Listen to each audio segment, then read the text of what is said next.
Hello dear learners, my name is Suleiman Diop. I'm a teacher of English at Blaise Diagne High School, and today I'm here to deal with a grammar lesson entitled the conditional clauses. This lesson, we have chosen to deal with it because it is very important for learners when expressing conditions in everyday situations to know how to do it. Now, the first stage of our lesson is about the zero conditional and the first conditional. Why do I talk about the zero conditional? Because it will help us deal with actions or events in real life situations in order to express various meanings such as things that are generally true or likely to happen in the future. Now, for this first level, we have this, and for the second level now, it is the second conditional. It can be used to express imaginary or improbable situations in the present.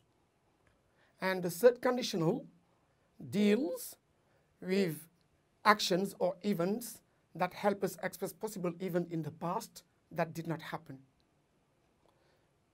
Now, the second stage of our lesson is about a brief revision of the different tenses that are implicated in this lesson. The first tense is the present simple, which is also known as the simple present, that almost all our Troisième students know about it.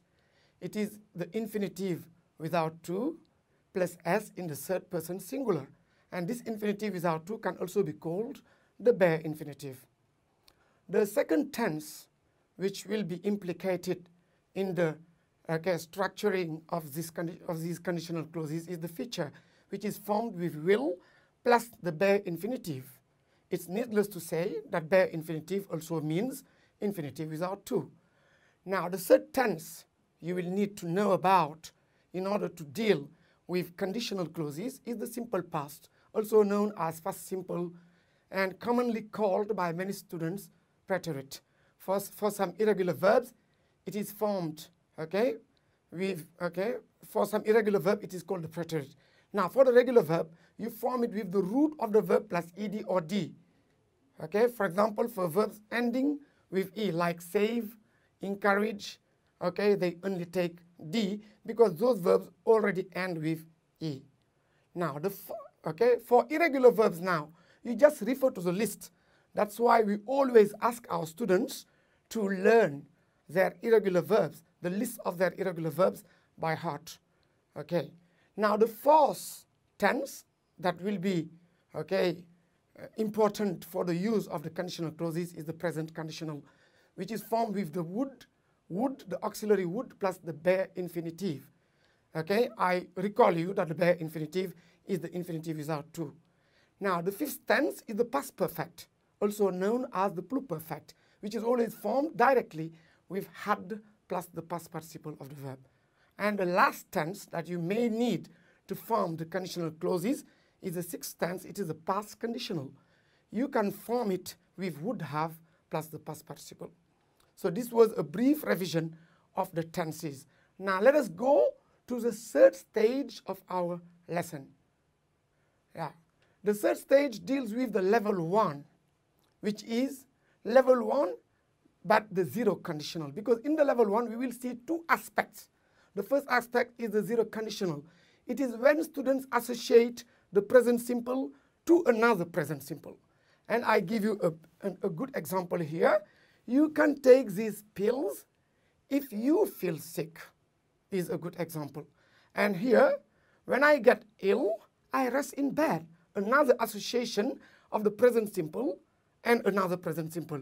You see here in red, it is evident that get is in the present, rest is in the present too.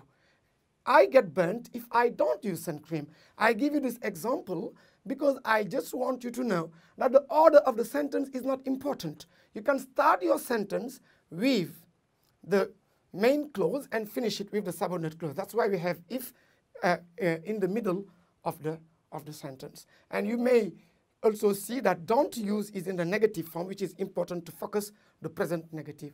So you see that in the zero conditional, we deal with actions that are generally true, okay, or that are always true. And now for the first level, we have also the first conditional, which is an association of the future and the simple present. Here also, I insist that the order of the sentence is not important. If she does well in her exams, she will go to the university. Okay. Another example is, if you repair my computer, I will give you 10 pounds. Yes. And another one, I will buy a new car when I have money. Here you see that we start with the future and we finish with the present simple. Now, Musa, can you give me at least one example for the zero conditional? Yes. Okay. Musa, if I have my, okay, if you are ready, you can go out. Okay, good example. And Abdullah, can you find another example for the first conditional? Yeah. If I have enough money, I will bring my parents to Mecca.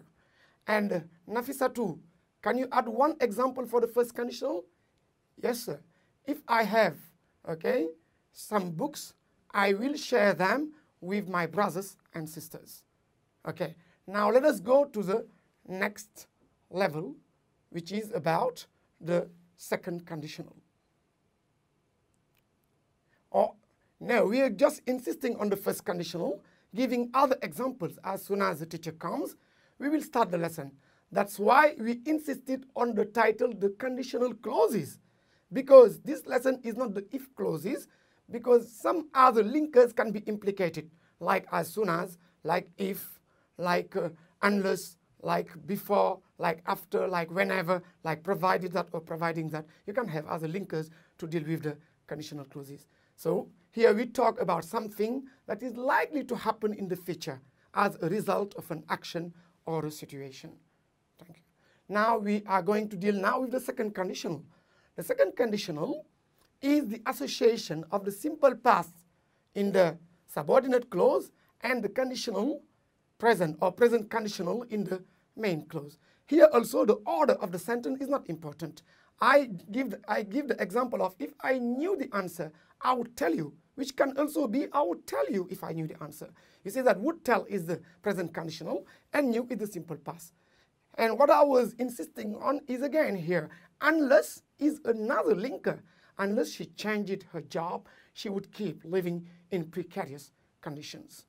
Okay, and another example again, to sustain on irregular verb, for example, the verb to have, if we had more money, we would live elsewhere. And also another one for the verb to be, I would not worry about it if I were you. And Yusufa, can you give me an example for the second conditional? Yes, sir. Okay, I wouldn't have good marks if I didn't work hard. Thank you, Yusufa. And Fatumata, can you add one again for the second conditional? Yes, sir. Unless they came early, they wouldn't have good seats. You see that here we deal with improbable or imaginary situations in the present. Okay, so you see that the second conditional is a backshift of two other tenses. From the first conditional, you derive now the main clause is in the conditional present or present conditional, and the subordinate clause is in the simple past. Now let us go to the last part, to the third level of the conditional, the third conditional. Now for the third conditional, you can notice yourself that there is an association between had killed and would have found. Had killed being the pluperfect or the past perfect, and would have found being the conditional past. You see, and I give many other examples like unless he had made more efforts, he would have failed. Nafi would have passed her exam if she had worked harder. Okay, so I am going to insist to tell you that now, if she had worked can be had she worked. If they had been can also be had they been. Let me give you an example before we proceed. Had they been rich, they would certainly have lived elsewhere, for example. And here I'm going to ask Abdurrahman to give me an example of the third conditional.